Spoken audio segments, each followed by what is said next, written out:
Hey, what's up, Spooky fam? Today we are talking about the horror movies that Alex and I watched in the month of September. We kind of slacked this month, and let me just zoom you out a little bit. First, if you would like to follow me on Letterboxd, I will leave it linked down below. That is where I log every single movie possible that we watch. I will leave Alex's link down below as well because he's popping on there. That's supernatural, so starting off on the 4th, we watched Let the Right One In for an episode of Movie Roulette that I have not uploaded yet. Oh no, I am slacking. Oh god. Moving on to the 8th, we watched House of Hammer, which is a horror in itself, but I'm not going to elaborate too much into that because Armie Hammer, that whole topic is just its own thing. On the 10th, we watched The Faculty. I should say rewatch because it's been years since if you're in Canada, we have Much Music. And Much Music used to play The Faculty around Halloween time, just over and over and over again. And I haven't seen it since like my glory days of watching Much Music constantly. I don't even have cable anymore. But that was really fun to watch. It was really fun to kind of roast the haircuts, just decisions made, lines that were said. It was a fun movie to watch. On the 11th, this actually isn't a horror movie, but it feels like it could be a horror movie, and that is Greener Grass. And we love Greener Grass. I feel like this was my 5th rewatch of it since the first time I saw it. I am absolutely crazy about that movie. On the 21st, we rewatched one of our core movies. I would say this is one of our core movies, and that is This Is the End.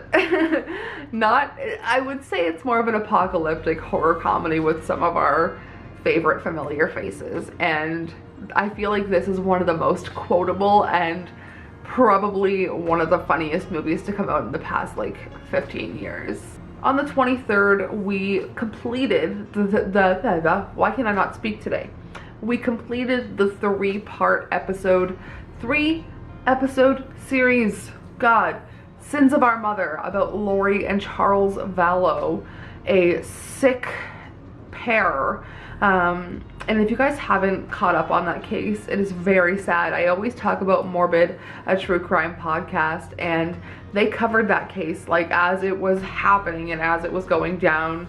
I remember just like week by week listening to the podcast and hearing updates, and just they were never good. And if you watch this 3-part series, it's really harrowing, with all of the footage, with the interviews, just everything. It makes it that much more real. So if you guys like, I guess I would say culty true crime, a short 3-part miniseries, check out The Sins of Our Mother on Netflix. I was enthralled. Also on the 23rd, we watched Who Invited Them? And I feel like this, as you'll see in my review, it's too much build up, not enough payoff, and this is one that felt like it could be like true crime adjacent, but it's not. It wasn't strong enough.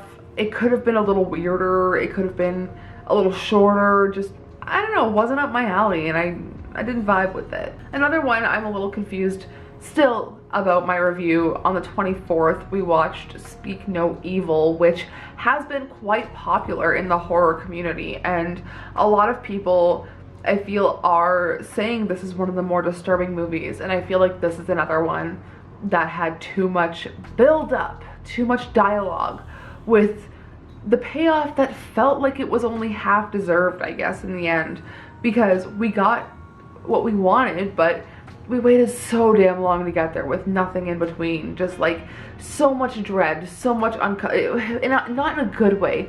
These people just weren't anything to write home about, I guess, to sit with, and I don't know. Once you figure out in the beginning the twist, or you just kind of anticipate what's going to happen at the end.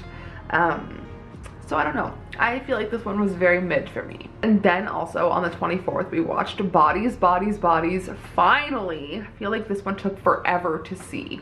And it was fun. I went into it thinking that I would absolutely hate it. I thought I wouldn't jive with the humor, or I feel like that kind of generational gap.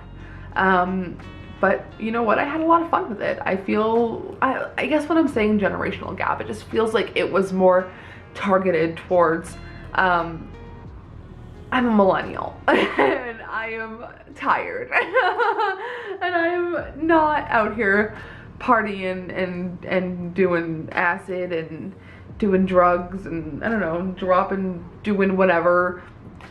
It's not my life anymore. So I feel like I wouldn't say acid. I don't even think they did acid in that movie. That was my best friend's exorcism. But we'll get more into that later. Just, I don't know, it just wasn't my vibe anymore for Bodies, Bodies, Bodies. But I was shocked in how much I enjoyed it. I am shocked with how much fun I had with it. Because in the end, like when you get to that final reveal, you're like, okay, kind of saw it coming a little bit, but it was fun. It was fun to get there. On the 25th, we went to the theaters to go see Barbarian. And that's another movie I was kind of shocked with. I loved it. I had so much fun with Barbarian. We got to go to the theater to see it. We don't often get to go to the movies anymore, but we had a really fun time watching Barbarian in the theaters. And that's another movie where it just felt like once you thought you were comfortable in where it was going, it took a left turn and you don't know where you are anymore, and you're somehow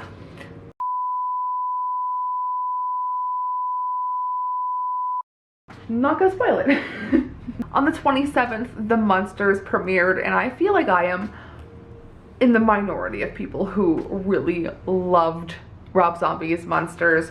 I had so much fun with the oversaturated, overdone characters. I was kind of annoyed with Sherry, I will be honest, as Lily. Her over-exaggerated like hand movements and like her constant moving of her body was just kind of distracting, I will say. But overall, I had so much fun. I laughed, I enjoyed it. That's a movie that I feel like I would hold in regard with. I think I wrote this in my review. Let me check. Nope, I just talked about Orlok. Okay, if you know, you know. I feel like this is one that I would put up there with the 1991 Addams Family and Addams Family Values in just like the campiness, the factor of like just watching it because they're fun, and it's suspend your disbelief. This is just a whole world that was built for you to enjoy, and if you take it that way, just don't take it seriously. It's really fun, and I really enjoyed watching Rob Zombie create this world on Instagram for such a long time, and then to see it realized was awesome. And then to finish it off, yesterday on the 30th, on the last day of the month, today is October 1st as I am filming this. I feel like the lighting has gone down because the sun is setting, but on the 30th, we cranked out 3 movies, starting with my best friend's exorcism, which I feel like I enjoyed a lot more than Alex. I feel like this is targeted towards like me as a person, like a young adult adapted novel into like a really fun, silly teen horror comedy. I really enjoyed it. And then for Disturbing Horror Movie Week, which we're still getting to, don't worry, rewatched The House That Jack Built, and I feel like it was so much more enjoyable the second time around. And then ending the month, finished it off with Sissy, a Shudder original, which I really enjoyed. It was an Australian flick about a childhood bully revenge situation, and if that sounds like it's up your alley, definitely check out Sissy, because the gore, you will be treated with the gore. As a fan of head explosions, you will be treated with the gore. So that is all for today's video. I will leave my Letterboxd link down below. I will leave Alex's Letterboxd link down below, and I'll see you in the next video because I have a lot of fun stuff coming up. A haul, a new series. You can see Saw up there, but like disregard that because we'll get to that. So I'll see you later.